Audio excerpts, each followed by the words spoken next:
ओम ब्रह्म सत्यम सर्वधार। आज दास का प्रसंग इच्छा पूर्ति और मानसिकता, बहुत ही सुंदर प्रसंग। आज देश में दूसरी लहर कोरोना की बहुत तेज़ी से फैल रही है और हर जीव इससे परेशान है।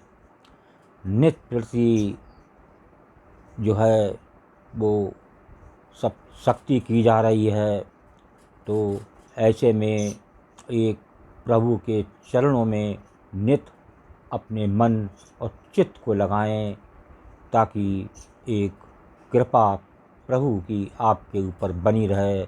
कम से कम ये आज एक समय बहुत ख़राब है, तो इस समय में ही प्रभु को याद कर लें। अभी तक तो याद नहीं करा, एक ब्रह्मास्त्र तो ऐसे ही निकाल दिया। ये दूसरा प्रभु का ब्रह्मास्त्र 10 गुना उससे भी हैवी है। तो हम इस ब्रह्मास्त्र से तभी जीत सकते हैं कि हम नित्य प्रति अपना मन चित्त प्रभु के चरणों में लगाएं। आज सब कुछ तन मन धन प्रभु के चरणों में न्यौछावर कर दें और अपने आप को बिल्कुल प्रभु के अर्पित कर दें, समर्पण कर दें।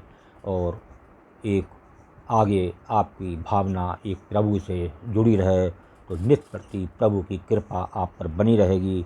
तो आइए आज कोरोना से किस प्रकार हम जीत हासिल कर सकते हैं और उसको आप श्रवण करें। इच्छा पूर्ति और मानसिकता, गुजर रही है जिंदगी ऐसे मुकाम से, अपने भी दूर हो जाते हैं जरा से जुकाम से। क्या बात है! जरा सी छींक आ जाए तो पास से कोई निकल जाए, चाहे वो भले ही अपना हो, तो वो कहेगा कहीं इसे कोरोना तो नहीं हो गया। तो वो चुपचाप मुंह सुकोड़ के कहीं अलग से निकल लेगा और आस पड़ोस में भी कह देगा कि भैया उधर मत जाइयो, उसे छींकें आ रही हैं, शायद ऐसा लगता है कि उसे कोरोना हो गया। आगे श्रवण करें। आज छोटी छोटी 2 कहानियों से विचारों को सुदृढ़ कीजिए। एक घने जंगल में एक इच्छा पूर्ति वृक्ष था। उसके नीचे बैठकर कोई भी इच्छा करने से वो तुरंत पूरी हो जाती थी। ये बात बहुत कम लोग जानते थे, क्योंकि उस घने जंगल में जाने की कोई हिम्मत ही नहीं करता था। एक बार संयोग से एक थका हुआ व्यापारी उस वृक्ष के नीचे आराम करने के लिए बैठ गया। उसे पता ही नहीं चला कि कब उसकी नींद लग गई। जागते ही उसे बहुत भूख लगी। उसने आसपास देखकर सोचा, काश कुछ खाने को मिल जाए। तत्काल स्वादिष्ट पकवानों से भरी थाली हवा में तैरती हुई उसके सामने आ गई। व्यापारी ने भरपेट खाना खाया और भूख शांत होने के बाद सोचने लगा, काश कुछ पीने को मिल जाए। तत्काल उसके सामने हवा में तैरते हुए अनेक शरबत आ गए। शरबत पीने के बाद वो आराम से बैठकर सोचने लगा, कहीं मैं सपना तो नहीं देख रहा। हवा में से खाना पानी प्रकट होते पहले कभी नहीं देखा, ना ही सुना। जरूर इस पेड़ पर कोई भूत रहता है जो मुझे खिला पिलाकर बाद में मुझे खा लेगा। ऐसा सोचते ही तत्काल उसके सामने एक भूत आया और उसे खा गया। इस प्रसंग से आप ये सीख सकते हैं कि हमारा ये मस्तिष्क की इच्छा पूर्ति वृक्ष है। आप जिस चीज़ की प्रबल कामना करेंगे वो आपको अवश्य मिलेगी। अधिकांश लोगों को जीवन में बुरी चीज़ें इसलिए मिलती हैं क्योंकि वे बुरी चीज़ों की ही कामना करते हैं। इंसान ज़्यादातर समय सोचता है, कहीं बारिश में भीगने से मैं बीमार तो नहीं हो जाऊं, और वो बीमार हो जाता है। इंसान सोचता है मेरी किस्मत ही ख़राब है, और उसकी किस्मत सचमुच ख़राब हो जाती है। देखिए, एक सोच बहुत बड़ा असर डालती है। इस तरह आप देखेंगे कि आपका अवचेतन मन इच्छा पूर्ति वृक्ष की तरह आपकी इच्छाओं को ईमानदारी से पूर्ण करता है। इसलिए आपको अपने मस्तिष्क में विचारों को सावधानी से प्रवेश करने की अनुमति देनी चाहिए। विचार जादूगर की तरह होते हैं, जिन्हें बदलकर आप अपना जीवन बदल सकते हैं। इसलिए सदा सकारात्मक सोचिए। बाहर की दुनिया बिल्कुल वैसी है जैसे कि हम अंदर से सोचते हैं। हमारे विचार ही चीज़ों को सुंदर और बदसूरत बनाते हैं। पूरा संसार हमारे अंदर समाया हुआ है, बस ज़रूरत है चीज़ों को सही रोशनी में रखकर देखने की। कोरोना सबको होगा, ये ध्यान रहे, या तो आप कोरोना ग्रस्त हो चुके हो या आपका नंबर अति शीघ्र आने वाला है। आपकी मानसिकता पर आपके अशक्त और सशक्त विचारों का प्रभाव आपके शरीर और आत्मा पर पड़ता है। एक छोटे से सत्य उदाहरण के माध्यम से समझाने का प्रयास कीजिए। अमेरिका में एक कैदी को जब फांसी की सज़ा सुनाई, तब वहाँ के कुछ वैज्ञानिकों ने विचार किया कि इस कैदी पर एक प्रयोग किया जाए।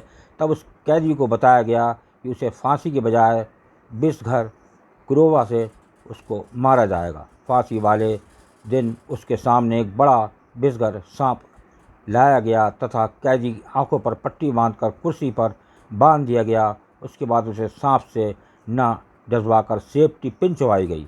आश्चर्य की बात यह हुई कि कैदी की 2 सेकंड में ही मौत हो गई। पोस्टमार्टम रिपोर्ट में कैदी के शरीर में पेहम सदृशम विष मिला। ये विष कहाँ से आया जिससे कैदी की मृत्यु हुई? पोस्टमार्टम के बाद पता चला कि ये विष कैदी के शरीर में मानसिक डर की वजह से उसके शरीर नहीं उत्पन्न किया था। अतः तात्पर्य ये है कि हमारी अपनी मानसिक स्थिति के अनुसार पॉजिटिव अथवा नेगेटिव एनर्जी उत्पन्न होती है। तदनुसार ही हमारे शरीर में हार्मोन्स पैदा होते हैं। 90% बीमारी का मूल कारण नकारात्मक विचार ऊर्जा का उत्पन्न होना है। आज मनुष्य गलत विचारों का भस्मासुर बना कर खुद को विनाश कर रहा है।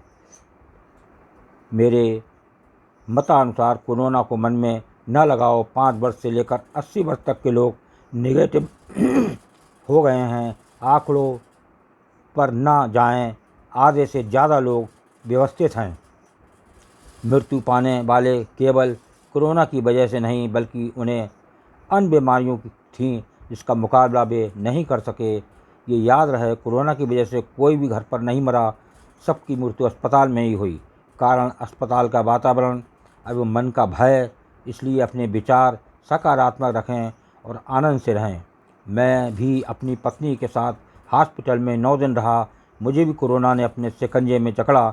ऑक्सीजन की कमी होने से मैं भी बिन पानी के मछली की तरह तड़पा। ऑक्सीजन भी लिया, पर प्राणायाम, योगा, संगीत और सकारात्मक विचारों से इस भयावह व्याधि पर विजय पा सका और आज आप सबकी दुआ से प्रभु की कृपा से स्वस्थ हूँ। नंबर 1, कोरोना से जुड़ी ज़्यादा खबरें ना देखें, ना सुनें। आपको जितनी जानकारी चाहिए आप पहले से ही जान चुके हैं। नेक्स्ट, कहीं से भी अधिक जानकारी एकत्र करने का प्रयास छोड़ें, क्योंकि ये आपकी मानसिक स्थिति को और ज़्यादा कमज़ोर ही करेगा। नेक्स्ट, दूसरों को वायरस से संबंधित सलाह ना दें, क्योंकि सभी व्यक्तियों की मानसिकता क्षमता एक सी नहीं होती। कुछ डिप्रेशन अर्थात अवसाद का शिकार हो सकते हैं। नेक्स्ट, जितना संभव हो संगीत सुनें, अध्यात्म, भजन आदि सुन सकते हैं। बच्चों के साथ बोर्ड गेम खेलें, परिवार के साथ बैठकर आने वाले वर्षों के लिए प्रोग्राम बनाएं। अगला श्रवण करें, अपने हाथों को नियमित अंतराल पर अच्छे से धोएं। सभी वस्तुओं की सफाई भी करें। किसी भी नव आगंतुक को 1 मीटर से दूर से मिलें।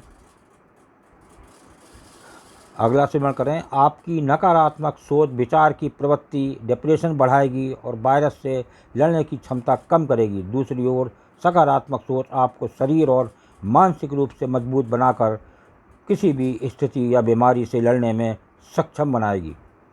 लास्ट श्रवण करें, अत्यंत आवश्यक विश्वास दृढ़ रखें कि ये समय शीघ्र ही निकलने वाला है और आप हमेशा स्वस्थ और सुरक्षित रहेंगे। सकारात्मक रहें, स्वस्थ रहें। आओ मिलकर सकारात्मक विचार फैलाएं।